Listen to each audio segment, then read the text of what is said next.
La victoria del Animal Laborance. ¿Qué significa Animal Laborance? Es la victoria del Animal Laborance, pero ¿sobre quién? ¿Y victoria en qué? ¿En una competición deportiva? ¿En una batalla? ¿En la guerra? ¿En qué?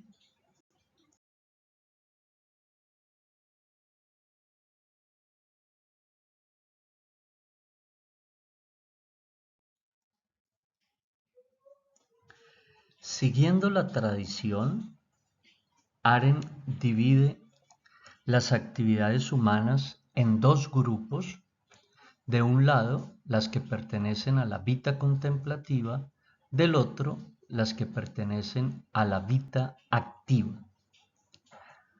A esta última pertenecen la acción, el trabajo, la labor.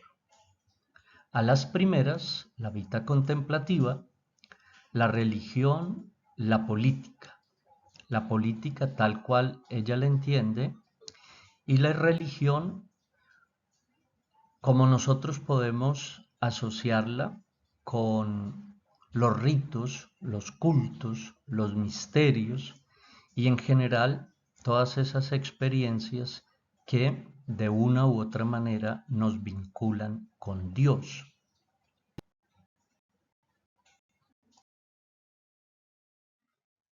Importante destacar que las actividades que hacen parte de la vita contemplativa se encuentran todas asociadas con el pensamiento, con la facultad de pensar.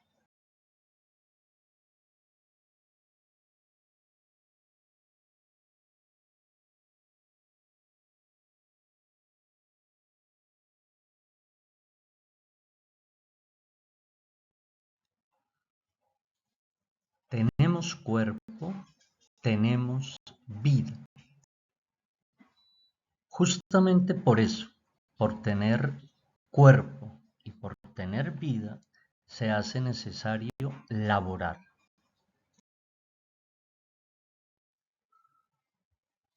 Como este corazón en movimiento permanente que se dilata y contrae, estas válvulas que se abren y se cierran, la vida en sí misma es cíclica, repetitiva. Conocemos la sucesión de días y noches, el nacimiento y la muerte, la sensación de hambre y de saciedad, y todo ello nos habla de la condición cíclica de la vida y por lo tanto de la labor. La labor es cíclica, la labor es procesal, es un proceso. La labor se realiza en fases, en etapas. La labor tiene un comienzo, un final, pero este final es solamente un nuevo comienzo. La labor es improductiva porque el resultado de la labor no genera riqueza, no se puede acumular. El producto de la labor se consume o el excedente, si lo hay, al cabo de un tiempo perece, regresa nuevamente a la tierra. En la medida en que la labor es algo que ocurre en nuestro cuerpo y es para atender el cuerpo, nos convierte en tanto que laborantes en entidades aladas o tiradas por los hilos del dolor y del placer. Desde esta perspectiva, somos en esencia seres que sufren y que gozan. La labor nos aproxima a la condición de animales y de allí la expresión animal laborans. Tenemos manos, tenemos mente, tenemos palabras,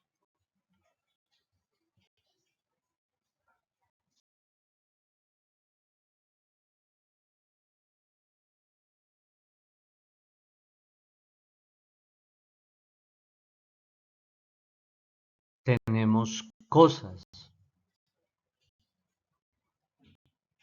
En resumen, tenemos un mundo y por eso tenemos necesidad de trabajar. Así como la labor está en relación con la vida y con el cuerpo, el trabajo lo está en relación con el mundo. ¿Qué hacemos?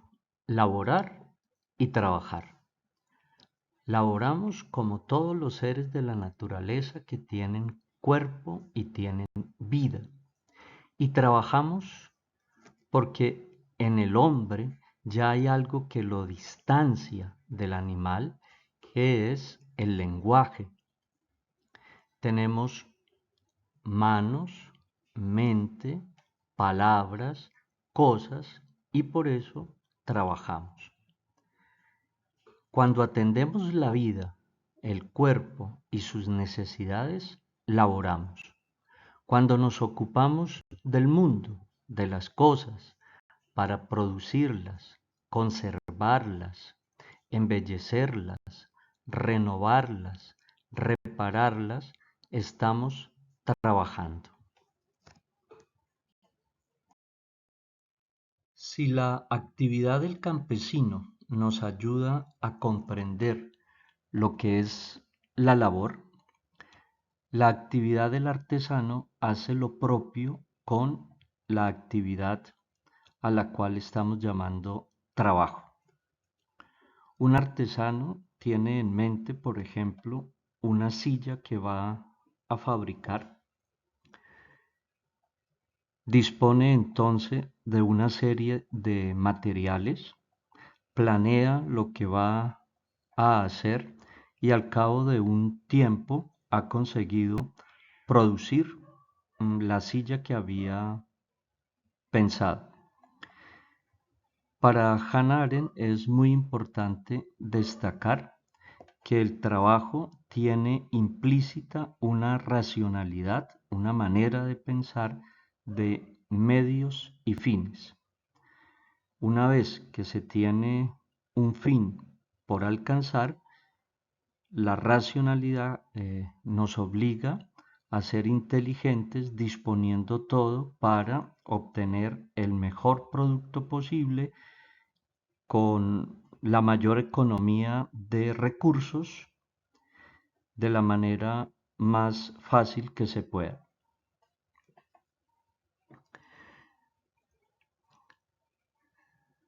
Esto nos permite ver en el trabajo una temporalidad que tiene un inicio, un fin, una línea recta que nos permite distinguir estos dos momentos, a diferencia de la labor que es cíclica, procesal y repetitiva. En el trabajo, como acabo de decir, hay un comienzo específico y un fin determinado que se puede precisar. El trabajo también, a diferencia de la labor, permite la acumulación. Si yo hago ya no una, sino muchas sillas, pues finalmente voy a terminar con un stock, un inventario de ellas. Esta idea de la acumulación es importante porque en el siglo XVI, junto a lo que ella ya ha descrito en otro lugar acerca de los efectos de la expropiación y la generación de un grupo de personas sin propiedad obligadas a vender su fuerza de trabajo, se va a generar una idea nueva de acumulación de la riqueza y de propiedad. Todo ello en relación con la actividad del trabajo como ella es en sí misma. Hay dos aspectos más a destacar. La realidad toda se nos aparece, se nos presenta como algo que está ahí ante nosotros, separada de nosotros, una suerte de cosa en sí misma. Ella, la realidad en sí misma, tiene un carácter de cosa, de objetividad, de objeto. Por otra parte, todos tenemos habilidades, talentos naturales y gracias al trabajo es posible desarrollarlos, ganar cierta habilidad, tener la experiencia de desarrollo, de realización, de crecimiento, de padecer unas limitaciones y finalmente poder superarlas. Un elemento adicional tiene que ver con el carácter de violencia inherente al trabajo, en tanto éste debe arrancar las materias primas que necesita de la naturaleza en un ejercicio violento y además someter a la materia una serie de transformaciones. Todo esto configura una actividad en la que el hombre puede tener la sensación de omnipotencia, de ser un dominador, alguien que somete la realidad, y ello estaría en relación con una imagen que tenemos de Dios, que es justamente un hacedor, el Dios de la creación, el demiurgo del cual hablaba Platón, un Dios que crea y un ser humano que es creativo, que es un creador. Con estos elementos se caracteriza en principio lo que puede ser el trabajo como actividad. Hemos dicho, el hombre tiene cuerpo, tiene vida, de ahí aquella actividad a la que llamamos labor. También tiene manos, tiene mente, tiene cosas, tiene, en resumen, un mundo, tiene palabras, y de allí esta actividad que llamamos trabajo. Ahora debemos añadir que el hombre tiene espíritu, que es una individualidad única e irrepetible, y que de allí surge la actividad que Hannah Arendt llama acción. La vida activa nos permite distinguir tres actividades: la labor, el trabajo y la acción. La labor en relación con la vida y con el cuerpo, el trabajo en relación con el mundo y la acción en relación con lo que ella llama pluralidad y nosotros estamos aquí llamando espíritu. Al tema de la acción le hemos dedicado ya un audiovisual completo, se encuentra en nuestro canal. Por ahora insistamos en algunas características. La acción necesariamente se da en comunidad, implica muchos, no es posible una acción en solitario. La acción genera reacciones, la acción es impredecible, procesal, la acción genera unas consecuencias que no se pueden prever, de ahí la importancia del perdón.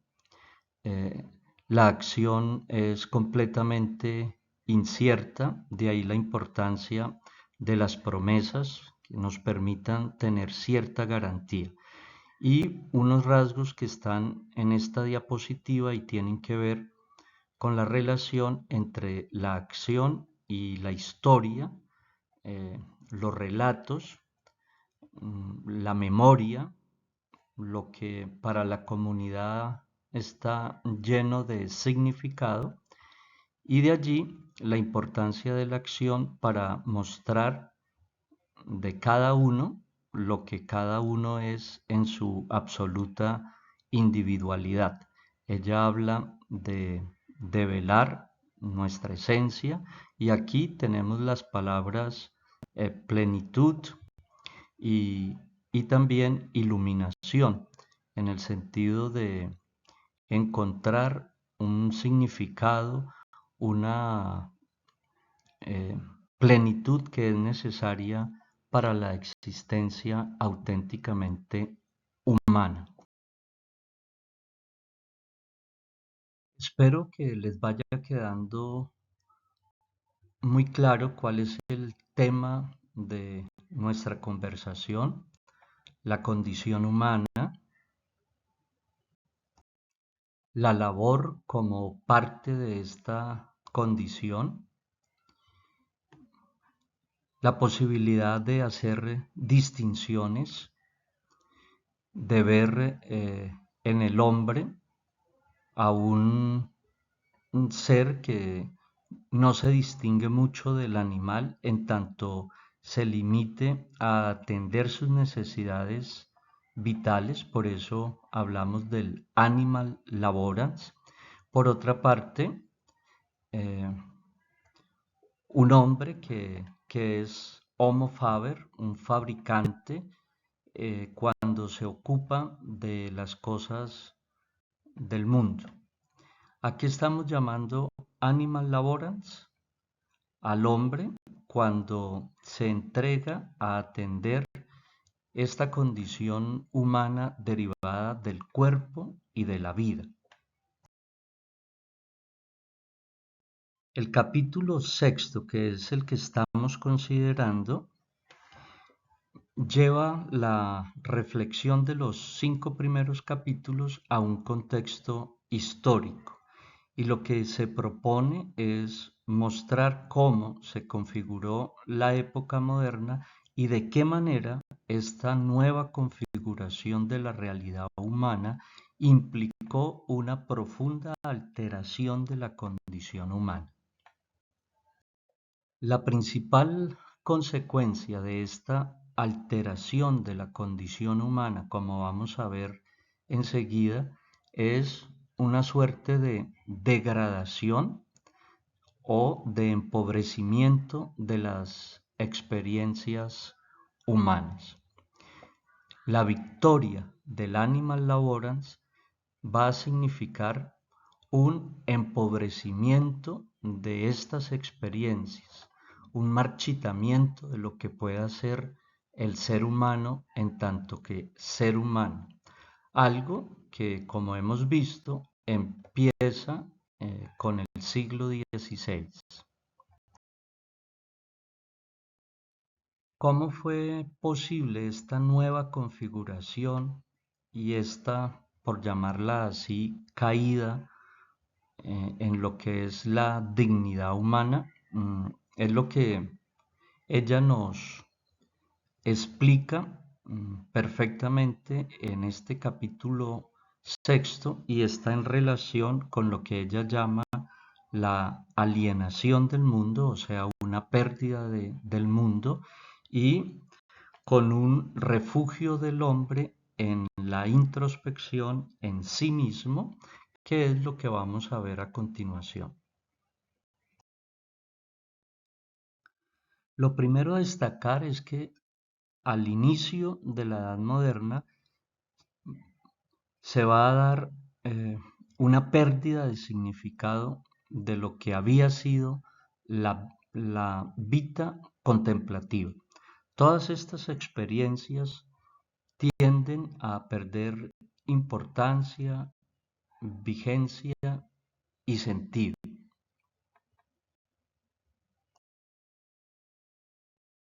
Paulatinamente se va a dar también una pérdida en la certeza que se tenía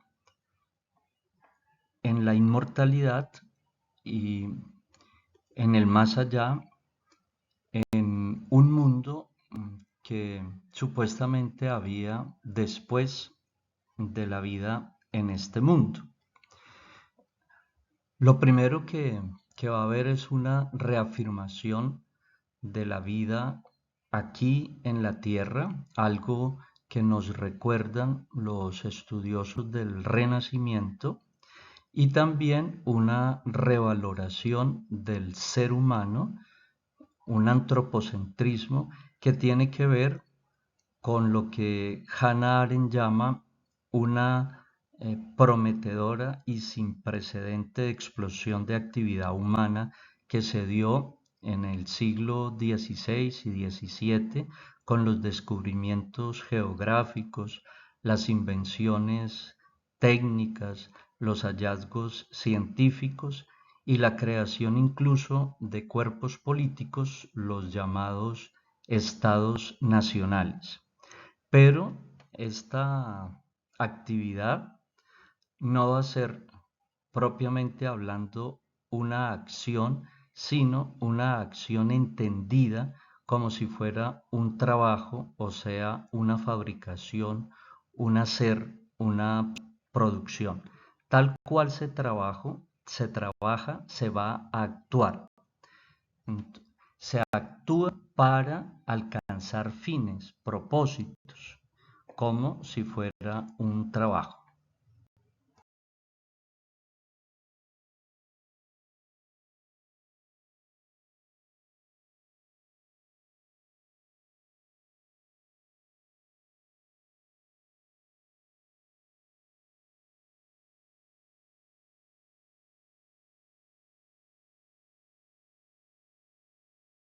Así pues, al comenzar la época moderna en el siglo XVI, ya hemos perdido de alguna manera la experiencia contemplativa y la acción. Y lo que está quedando es una sociedad trabajadora, una sociedad que organiza todo en términos del trabajo. Teniendo en cuenta la magnitud de lo que está sucediendo, forjar estados nacionales, descubrir lo que había en la totalidad del planeta, cartografiarlo, poder efectivamente circunnavegarlo, se va generando una situación en la que el hombre es realmente muy poderoso y además tiene como trasfondo esta idea del dios demiurgo, del dios creador, que es en el fondo un trabajador.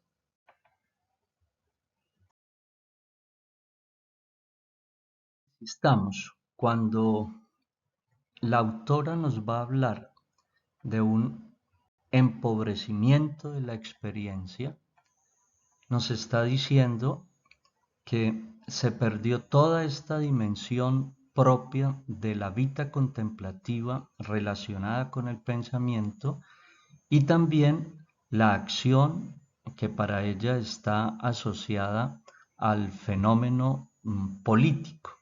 Entonces, lo que va quedando es una experiencia centrada en la subsistencia, es decir, en la labor y en el trabajo. Aunque no es un tema tratado específicamente por Arendt, ella prefiere hablar de la introspección, de ese momento en el que los seres humanos europeos comienzan a descubrir las posibilidades de vivir en su mente, planear, calcular, fantasear, desear, vivir mucho tiempo volcado en sus propios pensamientos, eh, comprender que el protestantismo favoreció la idea de que uno debe entregarse a la profesión con devoción porque es una manera de mostrar que efectivamente se es exitoso, por lo tanto destinado y en consecuencia elegido para la salvación.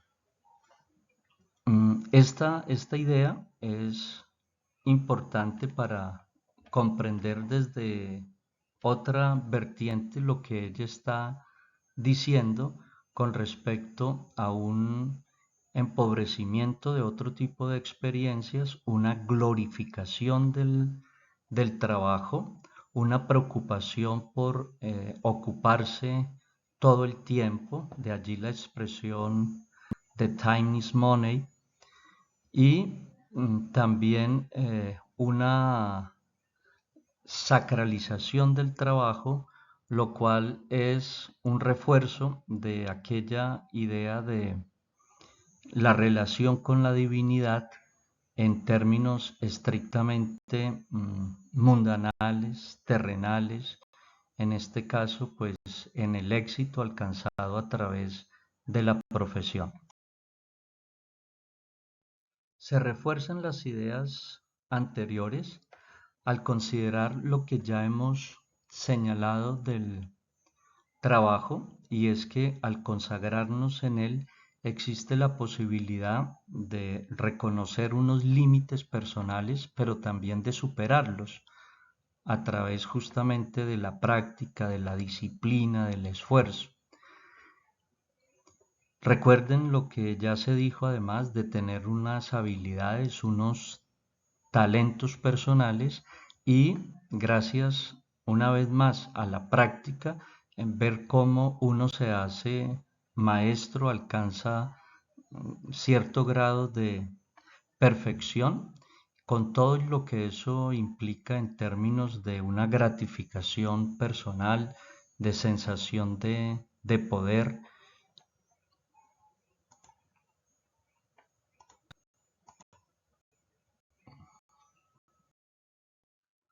Ahora debemos tratar de hacer comprensible cómo se dio el tránsito de esta glorificación del trabajo a lo que va a ser la glorificación de la vida en sí misma, lo que propiamente es la victoria del animal laborans. Hasta aquí estamos en lo que Hannah Arendt llama el triunfo del Homo Faber. Aquel momento, siglos XVI, XVII, XVIII, en los que todo en la sociedad moderna se ha organizado en torno al trabajo. Ahora necesitamos mostrar cómo el trabajo mismo eh, va a sufrir una mutación, y en el fondo lo que va a quedar es labor, no trabajo, y a eso es lo que ella va a llamar la victoria del animal labora. Cuando logremos mostrar este triunfo de la labor sobre el trabajo, entonces ya quedará completamente dibujado este panorama de devastación que nos dejó, según su análisis, sin la dimensión contemplativa, sin la acción, incluso sin el trabajo, convirtiéndolo todo en labor.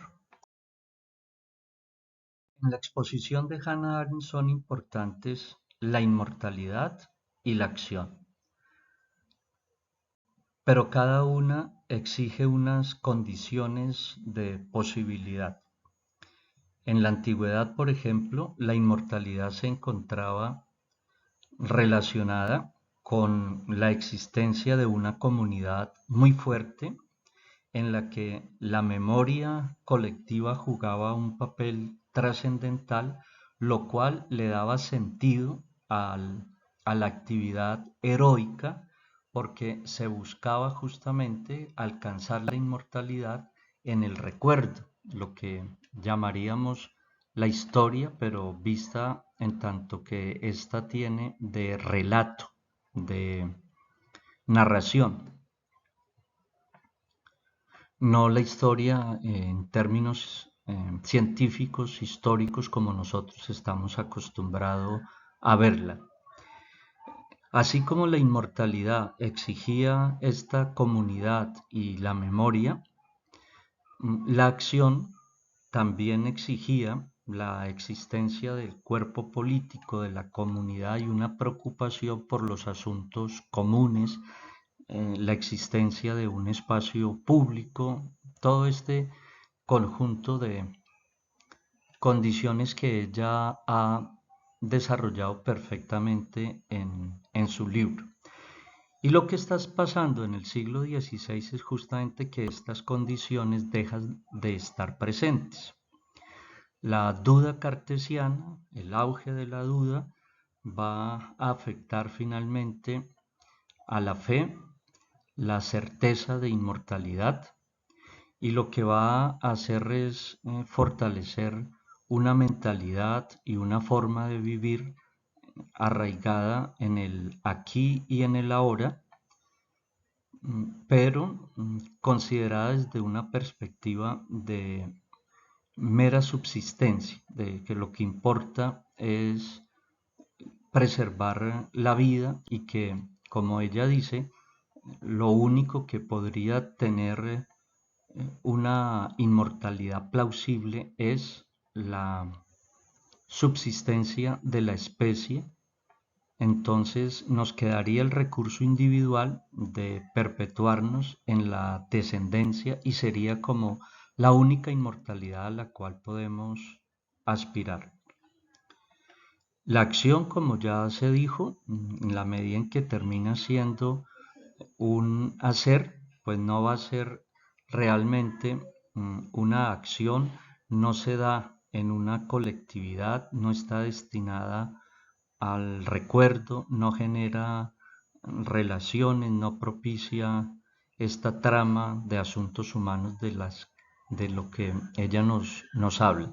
Y finalmente, la duda cartesiana va a fomentar un recurso que es la vida, como ya dije, hacia uno mismo, la introspección, la vida preocupada por lo que pasa en la conciencia.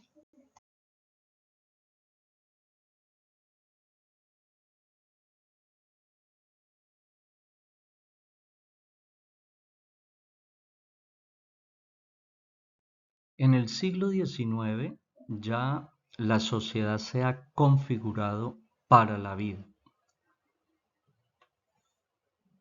Justamente el utilitarismo como forma de pensar importante en este siglo es ya una evidencia de que se ha ido organizando todo para la felicidad, juzgada esta en términos biológicos, en términos de subsistencia, de adquisición de bienes, todo en una lógica bastante mm, vulgar en la que se trata de cuantificar todo en términos de sumar placer y tener el menor dolor posible, de un bienestar colectivo juzgado como la mayor cantidad de placer para el mayor número de personas de la sociedad.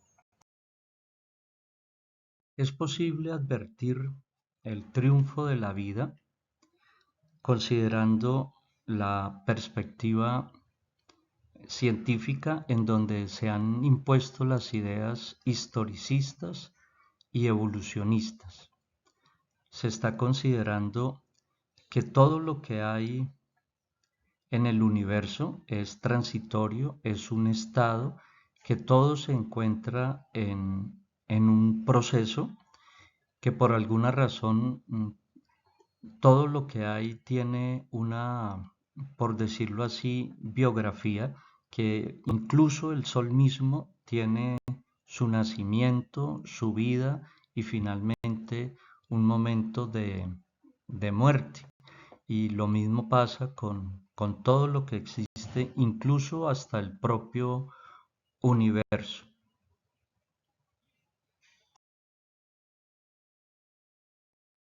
Lo que ella ha venido llamando el descubrimiento del punto de Arquímedes, que no es otra cosa que ver la Tierra desde una perspectiva universal, como si fuera posible estar fuera de la Tierra en el espacio exterior y desde allí mirar la Tierra y darse cuenta que lo que acontece aquí no es más que un caso particular de todo lo que sucede en el universo, que somos un fragmento apenas muy pequeño dentro de un todo.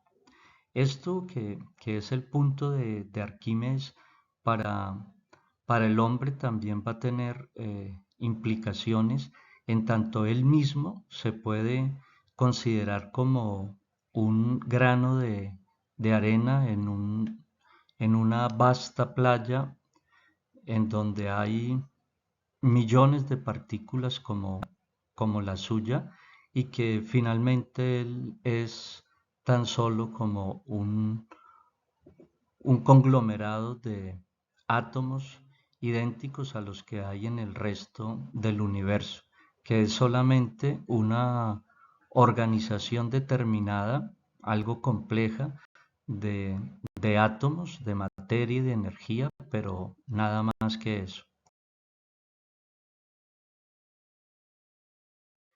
Este periodo hubiera querido hablarles de la sociedad de la información y del conocimiento y de lo que yo llamo emprendimiento ODS 4.0. No alcanzamos, pero de alguna manera, en algunos momentos, la lucidez de Hannah Arendt nos permite incluso ver cómo ella mm, es capaz de avisorar lo que finalmente está sucediendo. Ella anticipa lo que está pasando con la sociedad contemporánea a la que está bien caracterizar como sociedad de la información y del conocimiento.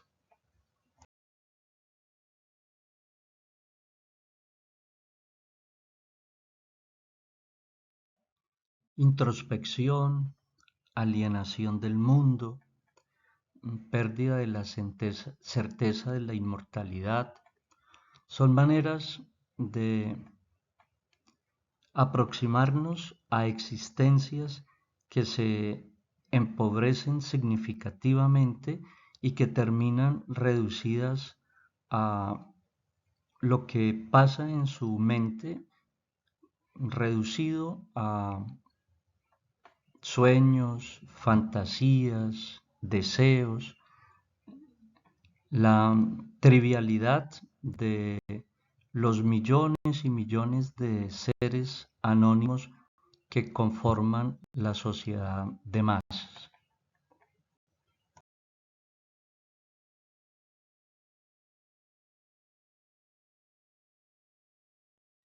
Se trata de haber configurado una realidad, una sociedad en la cual el pensamiento como experiencia viva ya no es necesario.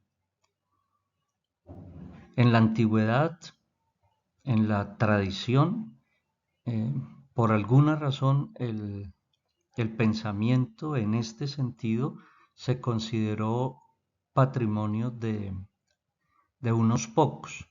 Desde Platón hay esta asociación entre la sabiduría, la filosofía y un cierto número de personas que son elegidas, bienaventuradas, que tienen unas peculiaridades que los llevan a inclinarse por este tipo de vida que pertenece a la vida contemplativa. En un escenario en el cual lo que hay es una preocupación fundamental por la vida en su nivel más básico, más biológico, pues cabe esperar que vaya también marchitándose esta experiencia y que sean todavía muchos más escasos los pensadores y las personas dedicadas a este tipo de experiencias. Las comunidades entonces terminan siendo semejantes a una célula en la que partes, organelos, se organizan en sistemas y atienden ciertas funciones que son autónomas y al mismo tiempo interconectadas. Las ciudades contemporáneas serían sistemas de salud, de administración, de justicia, de educación, cada uno autónomo y al mismo tiempo interrelacionado y todo organizado en un conjunto que se asemeja mucho a los organismos biológicos en su metabolismo. Contra esta sociedad de masa de millones de vidas fundidas en este anonimato y viviendo de una manera tan básica, se reveló el hombre de genio. Cuando se estudia, como ustedes lo hacen, el romanticismo en literatura, pues se encuentran eh, una aproximación a lo que les estoy diciendo. El artista del siglo XIX, el romántico, termina haciendo una reivindicación de lo que en toda la historia de Europa fue lo que aproximó al ser humano a Dios, a la divinidad, a la inmortalidad. En aquella época, pues también hubo hombres que reaccionaron de una manera diferente. En la imagen tenemos a los que son considerados, entre otros, los fundadores de Norteamérica, los creadores de esa gran potencia que son los industriales y hombres de la banca en los Estados Unidos.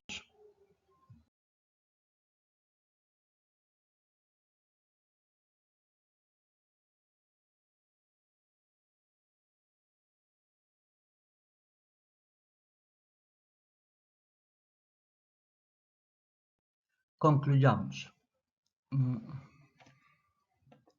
Regresemos a la pregunta inicial, ¿qué es el hombre? Hannah Arendt concluye el parágrafo, el capítulo y el libro con esta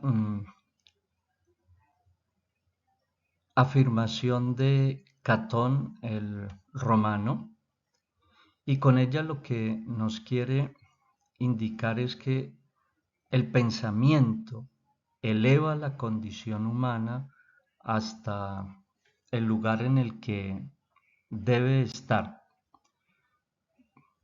Algo sucede en el pensamiento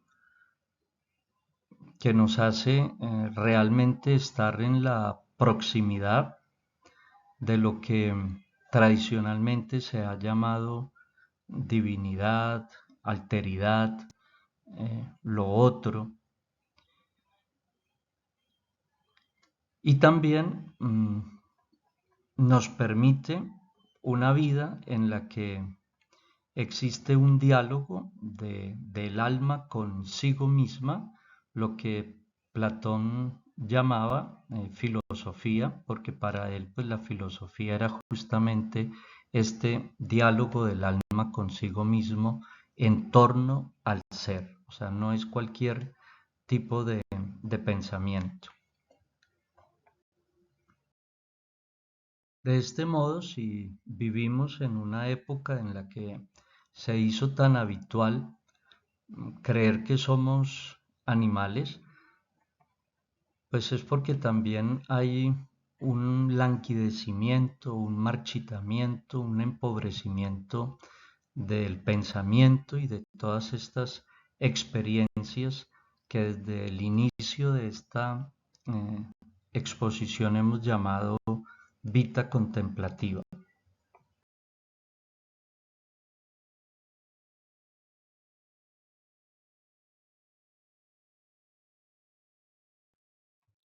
Perder la certeza de inmortalidad, creer que somos mera materia y energía organizada de cierta manera y condenada a la existencia por un tiempo determinado, 80 o los años que sean, sin duda le resta mucho significado y sentido a la existencia.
Así como en el siglo XIX reaccionó el hombre de genio, el artista contra esta sociedad de masas, hoy en día pues tenemos científicos y tecnólogos que han pensado de manera radical y han ayudado a configurar el mundo, pero detrás de esto hay una situación, un elemento peligroso, potencialmente peligroso.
La acción para Hannah Arendt es la actividad más digna del ser humano.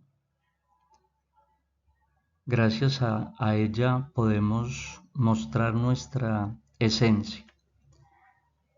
El problema con lo que están haciendo los tecnólogos contemporáneos es que de alguna manera se asemeja a la acción y como la acción es impredecible, es imposible de manejar porque una vez que se desatan los procesos no hay cómo volverlos atrás. Y en realidad quienes están hoy en día trabajando con estas tecnologías de punta, las tecnologías 4.0 y todos estos escenarios de emergencias de campos de saber novedosos que se están apenas creando, están manipulando como si fuera posible hacerlo, fuerzas, elementos de la naturaleza que están más allá de nuestra comprensión, desatando procesos cuyas consecuencias pueden ser incalculables, pero además de eso, lo están haciendo asistidos por máquinas, lo cual hace que lo que se calcula esté mucho más allá de las capacidades cerebrales de cualquier persona. Por otra parte, parece ser que este mundo tecnológico se ha vuelto autónomo y crece de manera incontrolada y por sí mismo, y esas ideas de Hannah Arendt de una realidad en la que no hay nadie gobernando, sino que es el mismo sistema en sí mismo, el mismo artificio que se ha creado, el que está creciendo de manera automática, es muy preocupante y es una idea muy profunda que se encuentra en ella, anticipando en 50 años lo que nos está sucediendo, y conviene de verdad leerla y pensar en cuál es nuestra condición.